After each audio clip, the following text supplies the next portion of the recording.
memang harus ada orang-orang yang mau bersikap kritis, kelompok-kelompok, organisasi-organisasi yang mau bersikap kritis terhadap pemerintahan, agar jangan sampai pemerintahan ini merasa bahwa mereka didukung oleh seluruh komponen rakyat dan bertindak dalam tanda kutip semau-maunya dalam mengambil kebijakan publik, termasuk juga misalnya kebijakan memerger 3 bank syariah ini.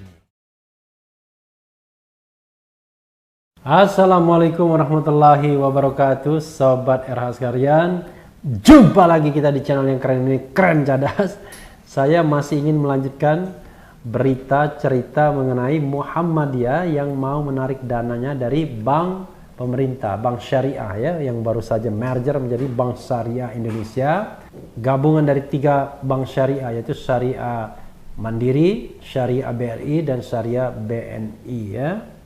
Kita bacakan di sini sebagaimana dilansir oleh fifa.co.id.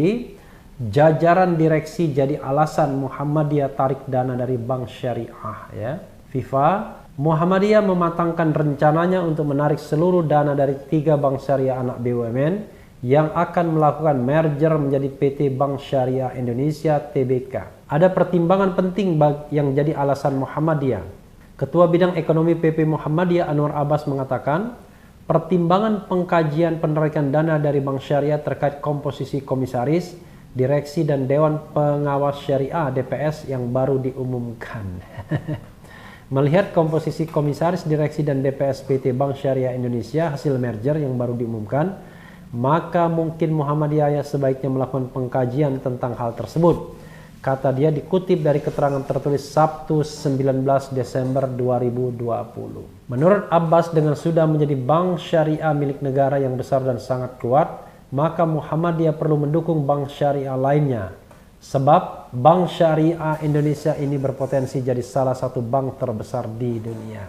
Untuk itu mungkin sudah waktunya bagi Muhammadiyah untuk tidak lagi perlu mendukung Bank Syariah Indonesia milik negara tersebut, sehingga mungkin sudah waktunya bagi Muhammadiyah untuk menarik dan mengalihkan semua dana yang ditempatkannya, ujar dia. Selain mengalihkan seluruh dana di bank tersebut, Abbas menekankan pihaknya juga akan mengalihkan seluruh pembiayaan kepada bank baru yang menjadi mitranya. Apakah itu bank negara syariah yang tidak ikut merger, atau bank pembangunan daerah BPD syariah atau BPD yang ada unit syariahnya, serta kepada bank-bank umum syariah atau bank-bank umum yang punya unit syariahnya, jelas Abbas. Demi merealisasikan hal itu, dia menyampaikan PP Muhammadiyah akan membentuk satu tim khusus yang diisi para ahli keuangan, para banker, dan mantan-mantan banker.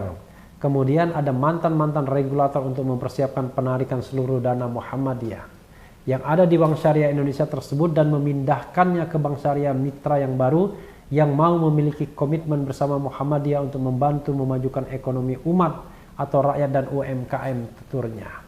Menurutnya penarikan itu semua karena mengacu pada salah satu misi ekonomi Muhammadiyah, yaitu secara aktif memberdayakan ekonomi umat atau rakyat banyak serta usaha mikro kecil dan menengah UMKM. Jadi sobat era sekalian, memang ada berbagai alasan. Alasan satunya adalah soal komisaris dan direksi ya. Ya, mungkin sepertinya Muhammadiyah tidak terwakili. Tapi apapun itu kita harus hargai sikap Muhammadiyah. Kenapa? Karena seperti saya katakan pada video sebelumnya, memang harus ada orang-orang yang mau bersikap kritis, kelompok-kelompok, organisasi-organisasi yang mau bersikap kritis terhadap pemerintahan, agar jangan sampai pemerintahan ini merasa bahwa mereka didukung oleh seluruh komponen rakyat dan bertindak dalam tanda kutip semau-maunya dalam mengambil kebijakan publik, termasuk juga misalnya kebijakan memerger 3 bank syariah ini. Mungkin di satu sisi ini akan baik dalam rangka menambah size. Selain menambah size, bank syariah juga ya mengurangi kepengurusan, mulai dari komisaris, direksi, dan dewan syariahnya ya. Tetapi ya Dewan Pengawas Syariah DPS ya. Tetapi yang kita harus pahami kan itu kan bagian kecil saja. Bagian besarnya adalah ya kita menginginkan bahwa perekonomian kita betul-betul disusun sebagai usaha bersama berdasarkan atas azas kekeluargaan dan bumi air ya, dan kekayaan alam yang terkandung di dalamnya dikuasai oleh negara dan digunakan sebesar-besarnya untuk kemakmuran rakyat, dan juga cabang-cabang produksi yang penting bagi negara dikuasai oleh negara. Jadi dengan demikian Sobat Era sekalian, ekonomi yang hendak dibangun konstitusi kita adalah ekonomi rakyat sesungguhnya. Jadi ekonomi yang bertumpu pada kekuatan rakyat sebagai tiang penyangga ekonomi, bukan ekonomi konglomerat.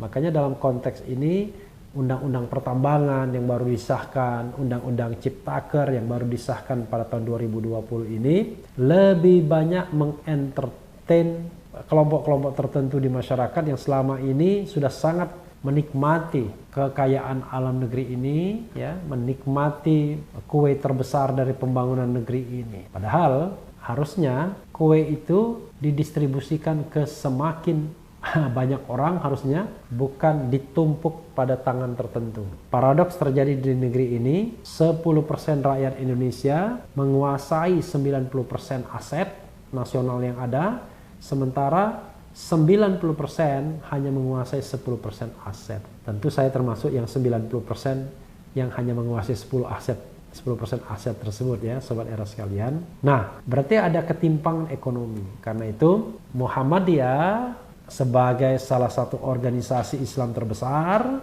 yang bermisi amar ma'ruf nahi mungkar juga harus peduli memang dengan pembangunan yang berbasis kerakyatan, pembangunan usaha mikro, kecil dan menengah, ya, sehingga Indonesia nanti ditopang oleh rakyat yang membangun negerinya, bukan ditopang oleh utang, ditopang oleh segelintir konglomerat, sehingga yang terjadi adalah bukan ekonomi umat yang dibangun, tapi ekonomi konglomerat, bukan ekonomi rakyat, tapi ekonomi konglomerat. Sobat Era sekalian, so long time, sejak era dulu, ya, sejak era Orde Lama, Orde Baru, hingga Orde Reformasi ini memang belum terlihat perspektif pembangunan ekonomi yang berbasis kerakyatan, yang mengutamakan rakyat, yang streamline-nya adalah rakyat bukan konglomerat.